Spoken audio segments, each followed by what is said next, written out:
El siguiente tema que vamos a tocar pues es básicamente una continuación del estudio del EPOC, ¿no?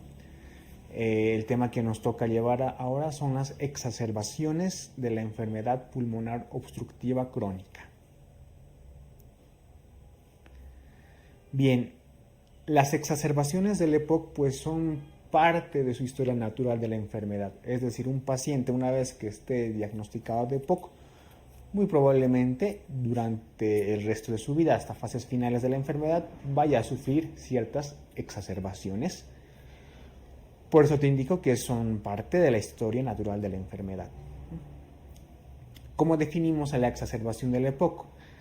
Pues para definir tiene que tener por lo menos alguno de los siguientes criterios, ¿no? Aumento de la tos, una intensificación de la disnea y cambios en el volumen y características de la expectoración o del esputo. Por ejemplo, que el esputo sea purulento y estamos hablando directamente de una exacerbación. ¿Cuáles son los principales desencadenantes? El principal desencadenante para una exacerbación del EPOC son sobre todo infecciones respiratorias. Las infecciones respiratorias, recuerda que son los principales desencadenantes para la exacerbación de un paciente diagnosticado de EPOC. Sobre todo ciertas bacterias. Las principales son Haemophilus influenza, Streptococcus pneumoniae y Moraxella catarrhalis. En la diapositiva tenemos dos imágenes, ¿no? Una primera imagen que tenemos unos simpáticos y Haemophilus influenza en estos, y al lado están nuestros simpáticos Streptococcus pneumoniae, ¿no? Pues principalmente son estas bacterias las que van a causar una exacerbación en un paciente EPOC. Por eso que te decía que un cambio en la expectoración o en el esputo, como por ejemplo que sea purulento, pues ya nos da directamente o nos dice que el paciente está con una exacerbación de su enfermedad. Hay exacerbaciones que realmente no se logran identificar, ¿no? ¿Cuál es el desencadenante? Pero son una minoría, alrededor del 10% más o menos, ¿no? Todas las demás, un 80% de más, están causadas por una causa infecciosa.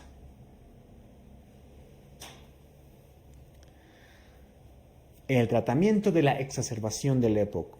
Bien, primero que tenemos que hacer, tenemos que identificar la gravedad de la exacerbación, ¿no? Segundo, tenemos que ver cuál es el desencadenante, ¿no? O sea, generalmente el desencadenante va a ser una infección respiratoria, pero igual tenemos que valorar cuál podría ser el desencadenante de la exacerbación. Y por último, tenemos que aplicar el tratamiento, ¿no? Entonces, en una primera instancia, en una exacerbación del EPOC, el tratamiento debe incluir lo siguiente: broncodilatadores de acción corta. Pueden ser anticolinérgicos, como el bromuro de ipratropio, o beta-agonistas, como el salbutamol. En el tratamiento de la exacerbación también tenemos que incluir antibióticos, de mejor uso o más frecuente, amoxicilina ácido clavulánico. Si existe broncoespasmo o la exacerbación no evoluciona de forma favorable, debemos considerar el uso de corticoides sistémicos, ya sean por vía inhalada o ya sea por vía oral o ya sea por vía intravenosa. Si el paciente con una exacerbación va a ser hospitalizado, el tratamiento debe incluir lo siguiente: también vamos a administrarle broncodilatadores de acción corta, en este caso en el paciente hospitalizado, ¿no? Otra vez recalco. Broncodilatadores de acción corta, ya sean anticolinérgicos o beta-2 agonistas, por vía inhalada. Vamos a administrar ahora sí o sí, no importa la valoración, pero administramos sí o sí corticoides vía sistémica, oral o intravenosa, antibióticos, de preferencia amoxiácido clavulánico, pero esto va a variar de acuerdo, ¿no?, al espectro que sospechemos, ¿no? Podemos usar, por ejemplo, también algunas quinolonas. Los diuréticos. ¿En qué casos vamos a usar diuréticos? Si sospechamos de un cor pulmonale, ¿no? En un paciente que presenta edemas, aparte de EPOC, presenta edemas, los diuréticos son muy beneficiosos, ¿no? Y si estamos frente a una insuficiencia respiratoria, pues oxigenoterapia. Cuando el paciente ha sido hospitalizado y evaluamos que la exacerbación del EPOC pues, es relativamente grave, y a pesar de todo lo que hemos administrado anteriormente, ¿no? El paciente no mejora y la exacerbación no evoluciona de forma favorable, y por el contrario presenta una elevación progresiva de la presión arterial de dióxido de carbono, y junto a esto presenta un descenso del pH, estamos frente a una insuficiencia respiratoria con hipercapnia, ¿no?